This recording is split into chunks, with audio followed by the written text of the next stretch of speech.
కార్యేషు దాసి, కరణేషు మంత్రి, భోజేషు మాత, రూపేషు లక్ష్మి, శయనేషు రంభ, శమయేషు ధాత్రి అనేటువంటి సంస్కృత శ్లోకాన్ని మీరు వినుంటారు. మరి ఇప్పుడు సందర్భం ఏమిటి? నమస్కారం, ద ఫ్లూయెన్సీ డ్రైవ్కు స్వాగతం. ఇవాళ నేను లైసెన్స్ నార్సిసిజం అనేటువంటి ఒక టాపిక్ చేయబోతున్నాను. మరి మీరు అనొచ్చు, దానికి వీటికి సంబంధం ఏందని. నేను చెప్పినటువంటి సంస్కృత శ్లోకం యొక్క అర్థం ఏమిటంటే, ఈ శ్లోకం ఒక గృహిణికి ఉండాల్సినటువంటి మంచి లక్షణాల గురించి చెప్తుంది. ఆవిడ అలసిపోకుండా భర్తకు ఒక దాసిలాగా సేవ చేయగలగాలి. అవసరమైనప్పుడు మంచి సలహాలు కూడా ఒక మంత్రిలాగా ఇవ్వగలగాలి. తల్లిలాగా ఎంతో అభిమానంతో ఆప్యాయతతో భర్తని పోషించగలగాలి. ఇకపోతే లక్ష్మీదేవిలాగా ఎప్పుడూ కూడా కళకళలాడుతూ బాగా సింగారించుకొని అందంగా కనపడాలి. ఇక శృంగార విషయాలకు వస్తే రంభలాగా ఉండాలి. ఓపిక సహనం విషయానికి భూదేవిలాగా ఉండాలి అనేటువంటి రకరకాల లక్షణాలు ఆపాదించబడ్డాయి అన్నమాట. అంటే వాటి యొక్క అర్థం కానీ మనం ఇన్నర్ మీనింగ్ కానీ చూసామంటే, ఆనాటి సమాజం మొత్తం మగవాళ్ళ చుట్టే తిరుగుతుండేదనే విషయం మనకు ప్రస్ఫుటంగా అర్థమవుతుంది. అటువంటి సమాజాన్ని, అటువంటి ఆలోచన విధానాన్ని పేట్రియార్కీ అంటారు. తెలుగులో పితృస్వామ్య వ్యవస్థ. మగవాళ్లే సమర్థులు, మగవాళ్లే మేధావులు, మగవాళ్లే ఒక కుటుంబాన్ని కానీ, సమాజంలో ఒక సంస్థను కానీ, అసలు రాజ్యాన్ని కానీ పరిపాలించగలరు. సమాజంలోని ఏ సంస్థనైనా కూడా వాళ్ళు సరైన దిశలో తీసుకుపోగలరు. అసలు రాజ్యాన్ని పరిపాలించేటువంటి దక్షత, లక్షణాలు వాళ్ళకే ఉంటాయి. అయితే ఇటువంటి ఆలోచన విధానం మన దేశంలో కాదు, ప్రపంచవ్యాప్తంగా ఉండేది. కాకపోతే ఇటీవల ఆ అడ్వాన్స్డ్ కంట్రీస్ అయినటువంటి కొన్ని అమెరికా, కెనడా, యూకే, ఆస్ట్రేలియా లాంటివి ఆ యొక్క దాని నుంచి బయటపడుతున్నాయి అన్నమాట. మన దేశంలో ఇంకా పాత ఆలోచన విధానం ఉంది. మనం కుటుంబ వ్యవస్థకి వచ్చామనుకోండి, కుటుంబంలో అన్ని హక్కులు భర్త దగ్గర ఉంటాయి. భర్తతో తల్లి కానీ పిల్లలు కానీ సహకరించాలన్నమాట. అదే పేట్రియార్కీ అంటే. సరే, 50-60 సంవత్సరాల క్రితం అయితే ఇంచుమించు దీన్ని ఎవరు ప్రశ్నించేవాళ్ళు కాదు. విడాకులు అనేవి దాదాపు, అంటే మీకు ఈ విషయం బాగా అర్థం అవ్వాలని నేను ఈ మ్యారిటల్ వ్యవస్థ గురించి చెప్తున్నాను, వివాహ వ్యవస్థ గురించి. ఇతర రంగాల్లో కూడా ఇదే పరిస్థితి. ఒక 50-60 సంవత్సరాల క్రితం అయితే విడాకులు అనేవి దాదాపు ఉండేవి కాదు.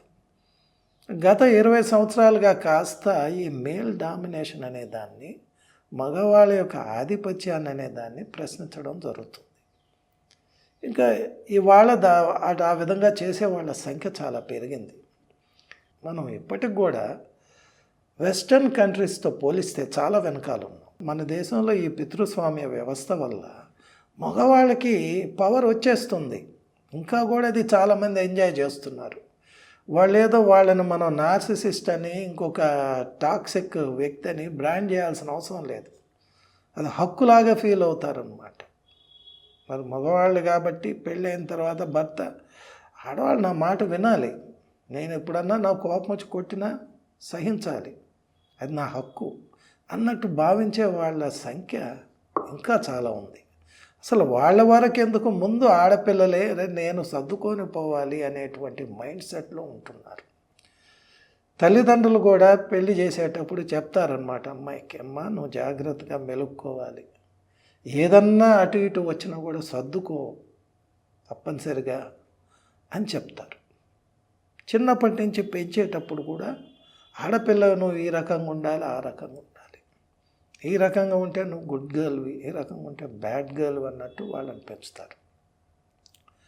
సో మన దేశంలో ఈనాటికి ఈ యొక్క మైండ్ సెట్ ఉంది. నాకు మరీ ద్రోవపడిందనమాట. నేను ఈ వీడియోస్ చేసేటప్పుడు చాలామంది కామెంట్స్ పెడుతున్నారు. నాతో కొందరు వాట్సాప్ ద్వారా ఇంటరాక్ట్ అవ్వడం జరిగింది, కొందరు ఫోన్లో మాట్లాడారు. కానీ ఆశ్చర్యకరమైన విషయం ఏమిటంటే, బాధితుల దగ్గర నుంచి మనల్ని ఈ విధంగా ఇబ్బంది పెట్టే వాళ్ళ వరకు మన మానసిక పరిస్థితులు పెద్ద తేడా లేదు. మన మైండ్ సెట్లో రావాల్సినంత మార్పు రాలేదు. మన ఆలోచన విధానం ఇంకా అదే విధంగా ఉంది. అందువల్ల ఇప్పుడు కొత్త సమస్య వచ్చి కూర్చుందనమాట. ఈ వీడియోలు కానీ, ఈ నార్సిసిజం, టాక్సిక్ పీపుల్, వీళ్ళ గురించి మనకు సమాచారం ఎక్కువగా ఎక్కడి నుంచి వస్తుంది? ఈ ఫారిన్ కంట్రీస్లో ఉండేటువంటి అక్కడ సైకియాట్రిస్టులు కానీ, సైకాలజిస్టులు కానీ, వాళ్ళకి సంబంధించిన వాళ్ళందరూ ఇచ్చేటువంటి ఇన్ఫర్మేషన్ మనకు వస్తుంది.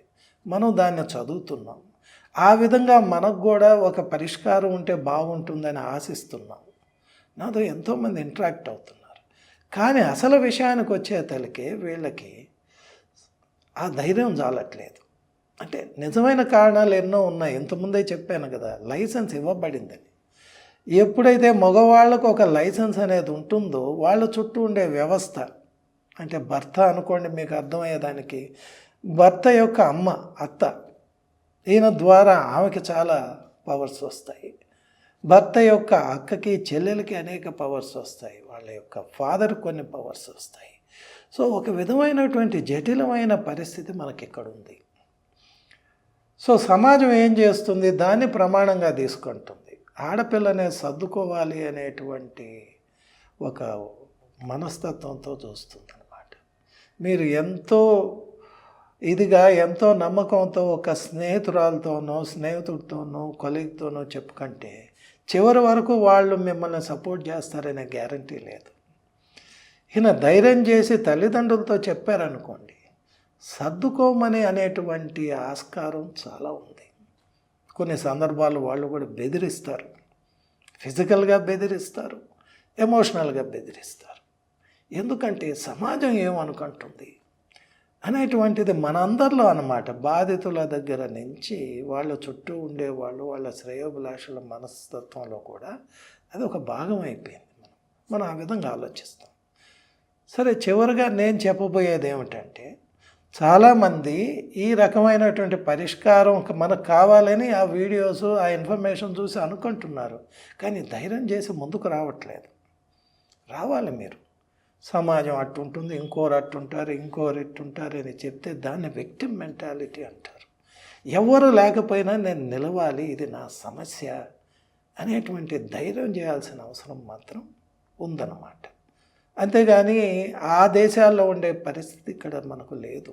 అక్కడ నార్సిస్టులు కూడా బయట చెప్పుకోవాలంటే భయపడతారు. ఒకవేళ ఏదన్నా సమస్య ఉన్నట్టు తెలిస్తే వాళ్ళకి మెంటల్ హెల్త్ గురించి కానీ, ఆ తర్వాత సైకలాజికల్ ఇష్యూస్ గురించి కానీ బ్యాకప్ చేసేదానికి చాలా వ్యక్తులు, సంస్థలు ఉన్నాయి, మనకు లేవు. పోలీస్, న్యాయ వ్యవస్థ అంతా వాళ్ళకి సపోర్ట్ చేస్తుంది. మన దేశంలో విచిత్రమైన విషయం ఏమిటంటే, మీరు ఎక్కడికి వెళ్ళినా 90% దాన్ని సర్దేదానికి ప్రయత్నిస్తారమ్మా. సర్దుకోమ్మా, ఎక్కడుండో ఏ సమస్యలు, నువ్వు బయటకు పోతే చాలా ఇబ్బంది, సమాజం ఈ రకంగా అనుకుంటుంది, తల్లిదండ్రులు ఇబ్బంది పడతారని చెప్తారు. అన్నిటికన్నా విచిత్రం న్యాయ వ్యవస్థ కూడా, even legal system tries to settle the matter by compromising the individuals. ఎందుకంటే అంత డీప్ రూటెడ్గా మనలో ఈ మైండ్ సెట్ ఉందన్నమాట. పేట్రియార్కల్ మెంటాలిటీ అనేది మనలో నాటుకోపోయింది. సో ఇవన్నిటిని దృష్టిలో పెట్టుకొని మీరు ఆలోచించండి. కేవలం ఏదో ప్రభావితం అవడం కాదు, మనందరం కూడా సరైన దిశలో ఆలోచిస్తుంటే దీనికి నిదానంగా సొల్యూషన్ అనేది మొదలు పెడుతుంది. ఇంతకుముందు కన్నా ఇప్పుడు ఎంతో మెరుగైంది. కానీ మనం ఎవరినో చూసి మనం కాల్చుకోవడం మాత్రం అంత మంచిది కాదు. So this video I believe will make you think in a different direction. Thank you very much for watching this. Namaste.